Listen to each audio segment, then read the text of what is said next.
नमस्कार साथियों। एक नए विषय के साथ में, नई चर्चा के साथ में मैं आपके बीच में हाजिर हूँ, प्रदीप जोशी।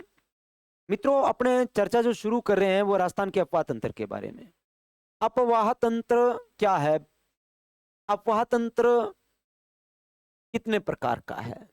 एक नदी, पानी कहाँ से आ रहा है, कहाँ तक जा रहा है, एक नदी का कहलाता है अफवाह तंत्र। ठीक है ना? एक नदी का क्या कहलाता है? वो अफवाह तंत्र है। ये अफवाह तंत्र अपना मुख्यतया दो भागों में डिवाइड रहता है भाई।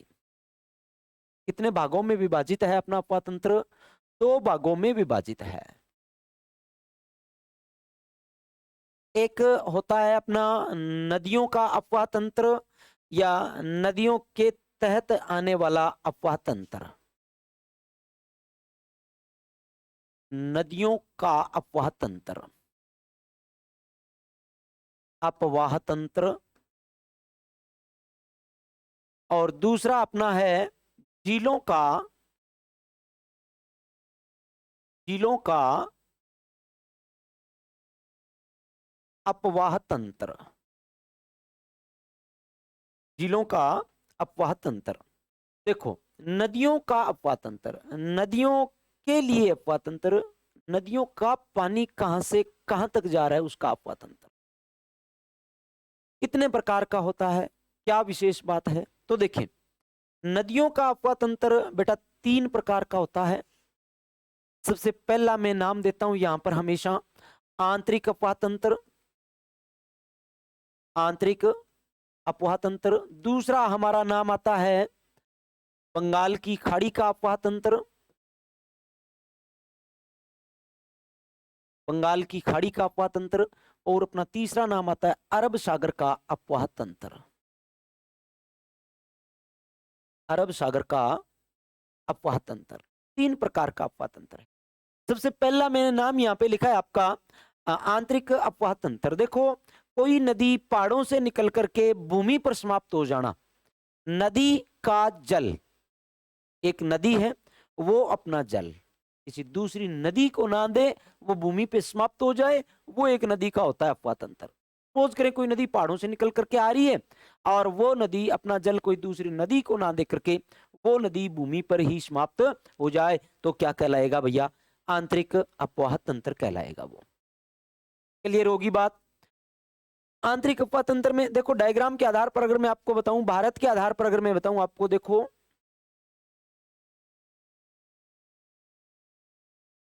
अगर भारत के आधार पर इसको हम देखें,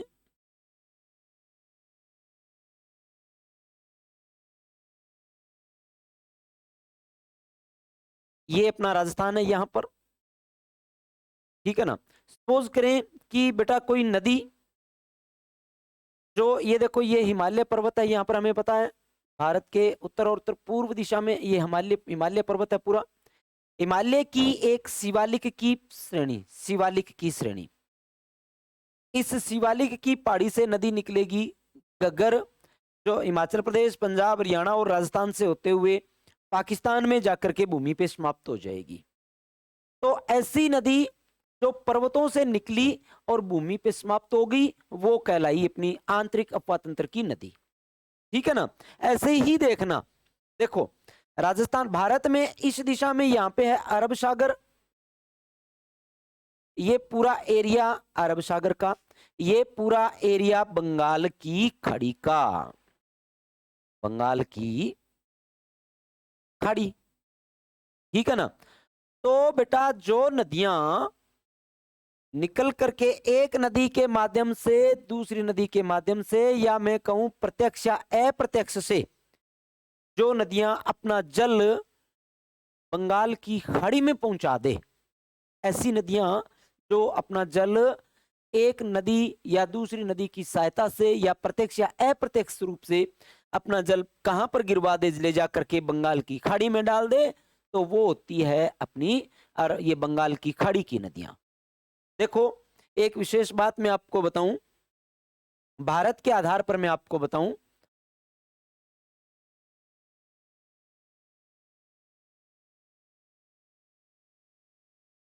पूरे भारत को मैं नहीं ले रहा हूं यहां पे, ये अपना बंगाल की खाड़ी है, अपनी बंगाल की खाड़ी है, आपके समझ में आ रहा होगा, ठीक है ना। देखो बंगाल की खाड़ी है, ये यहां पर एक पहाड़ी है, जानापाव की पहाड़ी, जानापाव। बेटा जानापाव की पहाड़ी से है ना चंबल नदी निकलेगी, ये चंबल ऐसे जाएगी और इधर से यमुनोत्री की पहाड़ियों से यमुना नदी आएगी, ये यमुना है। चंबल जाकर के यमुना में गिरगी, यमुना इधर से ये गंगा आ रही है बेटा, चंबल ने ये यमुना ने अपना पानी गंगा को दे दिया, ये गंगा चलेगी बांग्लादेश में, इधर से ये आ रही है आपकी ब्रह्मपुत्र नदी। तो देखो ये आपकी चंबल होगी, ये आपकी यमुना होगी, ये आपकी गंगा होगी। तो यमुना ने अपना जल ला करके दे दिया गंगा को, गंगा ब्रह्मपुत्र के साथ में मिलकर के, ब्रह्मपुत्र के साथ में मिलकर के कहां चली गई, बंगाल की खाड़ी में। तो ऐसी नदियां जो प्रत्यक्ष या अप्रत्यक्ष रूप से बंगाल की खाड़ी में अपना जल देती है ना, वो नदियां कहलाती है बंगाल की खाड़ी के अफवाह तंत्र की। तो यहां पर अब जो नदियां चंबल में आकर के गिरेगी ना, वो सारी नदियां चंबल के अफवाह तंत्र में आके जो सम्मिलित हो रही है, वो सारी कहां पर जाकर के समाप्त होगी, बंगाल की खाड़ी में जाकर के समाप्त होगी। तो ये सारी आपकी हो जाएगी बंगाल की खाड़ी के अफवाह तंत्र की। अब ऐसे ही कुछ नदियां क्या करेगी बेटा, अरब सागर में आकर के समाप्त होगी। ये अरब सागर का भाग देखो, खंबात की खाड़ी, खंबात। तो राजस्थान की कुछ नदियां जो देखो यहां से निकल करके ऐसे आएगी और यहां पर आकर के गिरेगी, यहां पर आकर के गिरेगी। तो ऐसी नदियां जो अपना जल प्रत्यक्ष या अप्रत्यक्ष रूप से खंबात या अरब सागर या कच्छ की खाड़ी में ले जा करके डाल दे, वो नदियां अरब सागर के अफवाह तंत्र की नदियां हैं। तो मैंने तीन चीजें आपको यहां पर बता दी। देखो एक आंतरिक अफवाह तंत्र नदी भूमि पे समाप्त होगी, दूसरा बंगाल की खाड़ी का अफवाह तंत्र नदी का पानी बंगाल की खाड़ी में जाकर के गिरेगा, तीसरी अरब सागर की अफवाह तंत्र की नदी, नदी का जल अरब सागर में जाकर के गिरेगा। तो आंतरिक अफवाह तंत्र में कौन कौन सी नदियां जो है वो आती है या शामिल की गई है, तो इनमें अपने है घग्गर नदी, कांतली, काकनी, साबी, रूपनगढ़ आदि आदि। इधर बेटा इधर आती है सबसे प्रमुख चंबल, बनास, खारी, काली सिंध, पानगंगा, गंभीरी, गंभीर दोनों, गंभीरी गंभीर दोनों, बामणी, कुराल, कुन्नू, मेज, ईज, सेज, बहुत सारी नदियां हैं। इधर सबसे प्रमुखतया नदी आती है आपकी माही, सोम, जाखम, अनास, साबरमती, लूणी और इनकी सहायक नदियां। ये सारी नदियां कहां पर जाकर के समाप्त हो जाएगी, बंगाल ये अरब सागर के अफवाह तंत्र में समाप्त हो जाएगी। ऐसे ही देखो राजस्थान में नदियों के आधार पर ये जो तीन अफवाह तंत्र हमने देखे हैं ना, इनमें सबसे बड़े अफवाह तंत्र की जब हम बात करें तो आंतरिक अफवाह तंत्र बेटा 60%, कुल का 60%। ये 23%, कहीं कहीं 24 मिले तो भी गलत नहीं होगा। और ये अरब सागर का अफवाह तंत्र ये 23 है, तो बचा हुआ 17% आपका हो गया अरब सागर का अफवाह तंत्र। तो ये जो बात हमने करी आंतरिक अफवाह तंत्र बंगाल की खाड़ी का और अरब सागर का, ठीक है ना। इसके बाद में दूसरी बात अपनी आती है और वो अपनी है झीलों के तहत अफवाह तंत्र। बेटा एक आती है अपनी खारे पानी की झीलें और दूसरी अपनी है मीठे पानी की झीलें। खारे पानी की झीलें और मीठे पानी की झीलें। देखो खारे पानी की झीलें पश्चिम के रेतीले मैदान में ज्यादा है, क्यों? क्योंकि पश्चिम का रेतीला मैदान टेथिस सागर का अवशेष है। लेकिन भूगोलवेता एच.एस. शर्मा जो है वो ये कह रहे हैं कि पश्चिम का रेतीला मैदान टेथी सागर का अवशेष नहीं है। अगर ये टेथी सागर का अवशेष होता तो इसमें सोडियम लवणों की जगह मैग्नीशियम लवण मिलने चाहिए थे, तो वो बात सिद्ध नहीं हो रही है। बाकी लगभग भूगोलवेता जो वो ये बोल रहे हैं कि पश्चिम का रेतीला मैदान जो है वो अपना टेथी सागर का अवशेष है।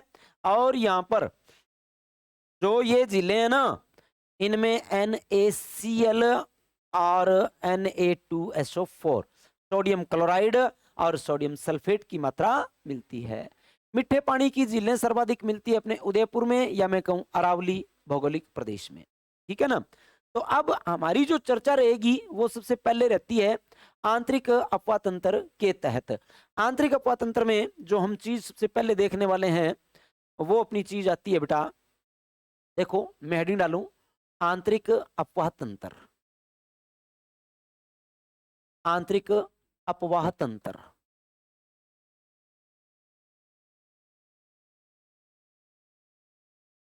आंतरिक अपवाह तंत्र। देखो भाई, आंतरिक अपवाह तंत्र में क्या विशेष बात है, बात क्या है आंतरिक अपवाह तंत्र में। देखो अपना जो आंतरिक अपवाह तंत्र है ना, इसमें वो नदियां आएगी जो भूमि पे समाप्त हो रही है, जो कोई नदी को जल नहीं देगी। इनमें सबसे पहली नदी जो आ रही है ना, सबसे पहली नदी जो आ रही है वो अपनी है भाई गगर नदी।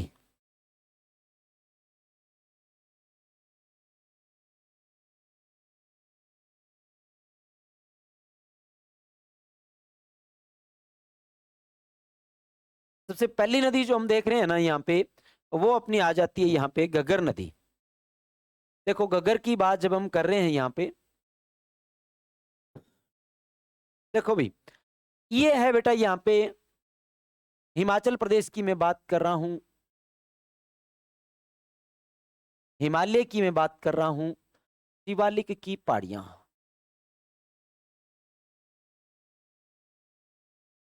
कौन सी पहाड़ी है ये, शिवालिक की पहाड़ी, हिमाचल प्रदेश। और यहीं पे है ना एक मंदिर बना हुआ है भाई, कालका माता का मंदिर बना हुआ है यहाँ पे। ये कालका माता का मंदिर यहाँ पे बना हुआ है। तो हमें पूछा जाता है कि गग्गर का उद्गम कहां से है।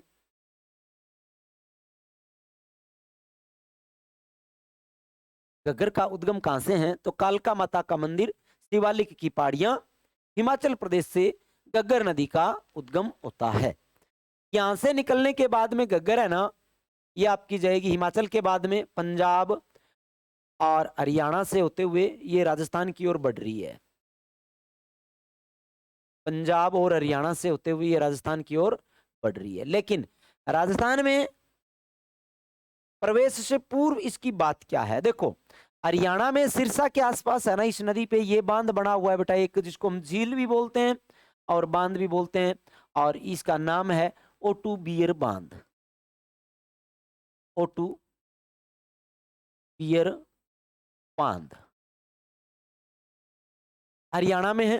कौन सी नदी पर है, गग्गर नदी पर है। अभी पिछली बार जब बाढ़ आई थी तो गग्गर में जब बाढ़ आई थी तो ओटू तक के बांध जो है वो टूटने के हालात पर आ गए थे। ठीक है ना। दूसरी बात बेटा, यहाँ पे एक सभ्यता है और उस सभ्यता का नाम है बनवाड़ी सभ्यता। क्या नाम है, बनवाली सभ्यता। बनवाली सभ्यता, ये बनवाली सभ्यता और ओटू बियर बांध हरियाणा में गग्गर नदी की बात है। गग्गर नदी पर हरियाणा में ओटू बियर बांध है, ओटू झील है, या हम कहें एक सभ्यता यहाँ पर है और उस सभ्यता का नाम जो है वो है बनवाड़ी सभ्यता।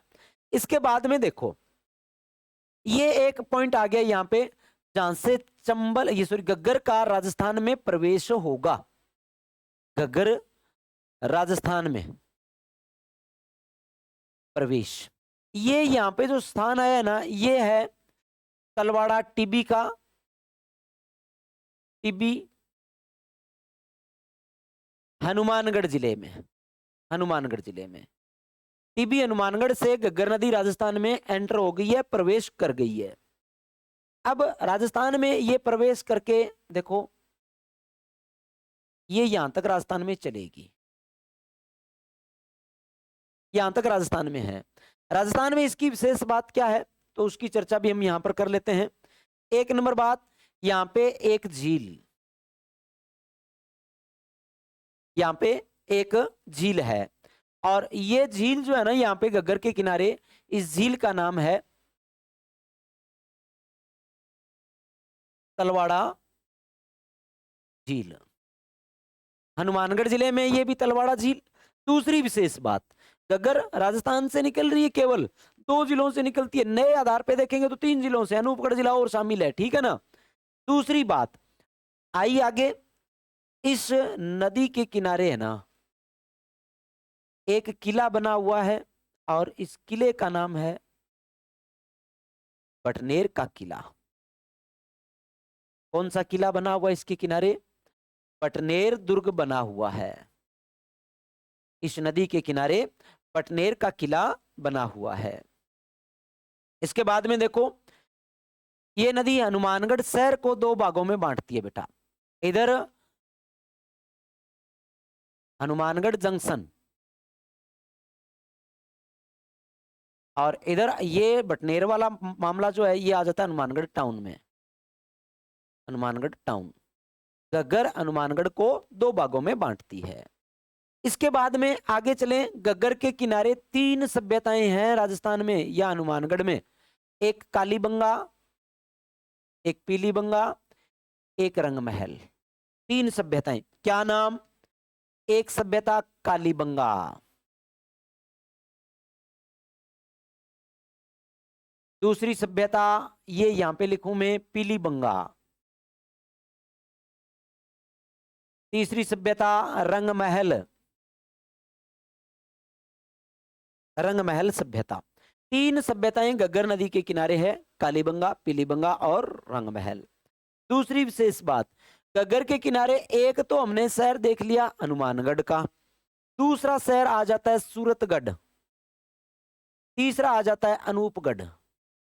ये सूरतगढ़ शहर, ये अनूपगढ़ शहर है, अनूपगढ़ शहर है। घग्गर के किनारे 3 शहर है, घग्गर के किनारे 3 सभ्यताएं हैं, हनुमानगढ़, सूरतगढ़, अनूपगढ़, 3 शहर है, 3 सभ्यताएं, कालीबंगा, पीलीबंगा, रंगमहल। घग्गर का उद्गम शिवालिक से है, और राजस्थान में टीबी हनुमानगढ़ से प्रवेश है। एक झील घग्गर के किनारे है, तलवाड़ा की झील, ये मैंने यहाँ पे दर्शाई भी है। अब एक विशेष बात आती है कि घग्गर का पानी लगभग सूरतगढ़ तक है ना आ पाता है भाई, इसके इधर इधर पानी रह पाता है, इधर आगे पानी जाता नहीं है। अगर जाता भी है ना तो ये पाकिस्तान में प्रवेश का स्थान आ जाता है इसका, यहां पर, यहां से पाकिस्तान में प्रवेश करती है, और स्थान का नाम है बिजोर बावलपुर, पाकिस्तान। बिजोर बहावलपुर, पाकिस्तान से यह पाकिस्तान में प्रवेश करती है। और इसके बाद में इस नदी का आगे वाला जो पड़ाव है वो है समापन बिंदु की ओर, फोर्ट अब्बास।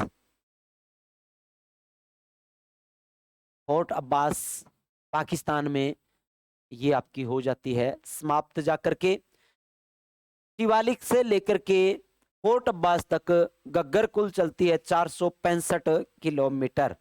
तो मैं बात करूं घग्गर की लंबाई की, तो घग्गर की जो लंबाई है वो है 465 किलोमीटर। इसके बाद में बेटा बात आ जाती है घग्गर के अन्य नामों की। तो घग्गर के अन्य नामों की ओर बढ़ने से पहले एक बार मैं आपको ये फिर से बता देता हूं। घग्गर शिवालिक की पहाड़ियों से निकलती है, कालका माता के मंदिर से निकलती है। इसके बाद में घग्गर के किनारे हरियाणा में एक ओटू बियर बांध और दूसरी बनवाड़ी सभ्यता। राजस्थान में प्रवेश टीबी हनुमानगढ़ से। राजस्थान में इस नदी के किनारे एक झील है, और वो झील तलवाड़ा झील है। एक दुर्ग है, वो दुर्ग बटनेर का किला है। 3 सभ्यताएं, कालीबंगा, पीलीबंगा, रंगमहल। 3 शहर, हनुमानगढ़, सूरतगढ़, अनूपगढ़। हनुमानगढ़ शहर को ये 2 भागों में विभाजित करती है। बिजोर बावलपुर से ये पाकिस्तान में प्रवेश करती है, और फोर्ट अब्बास में ये समाप्त हो जाती है। कुल लंबाई 465 किलोमीटर है। ये अभी तक की बात थी। इसके बाद में एक बात मैं देखो आपको यहाँ पे और बता देता हूँ। घग्गर का ये जो अफवाह क्षेत्र है ना, इसको हम कहते हैं नाड़ी। इसके अन्य नामों में भी वो शामिल हो जाएगी, घग्गर के अन्य नाम। अन्य नाम। देखो जरा, अन्य नामों में इसे कहते हैं प्राचीन की सरस्वती नदी, इसे कहते हैं दृश्यद्वती, दृश्यद्वती, इसे कहते हैं हाकरा, पाकिस्तान में कहते हैं चौतर, नाड़ी, ये नाम आ गया अपवा क्षेत्र वाला।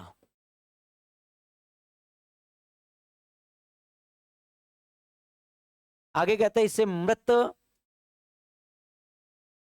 और नट, ये जो सारे नाम है ना, ये घग्गर नदी के अन्य नाम है। सरस्वती, दृष्टि, मृत, नट, हाकरा, सोतर, नाड़ी, ये सारे घग्गर के अन्य नाम हैं। घग्गर राजस्थान के प्राचीन के आधार पर 2 जिले हैं और नवीन के आधार पर 3 जिलों में प्रवाहित होती है। एक हनुमानगढ़, एक गंगानगर और एक अनूपगढ़। पुराने हनुमानगढ़ और गंगानगर 2 ही जिले हैं, ठीक है ना। तो घग्गर की कुल लंबाई और घग्गर की अन्य विशेष बातें आपके अगर समझ में आ गई है तो आप चैनल को सब्सक्राइब करें और अन्य लोगों तक भी पहुंचाएं। आज के लिए धन्यवाद।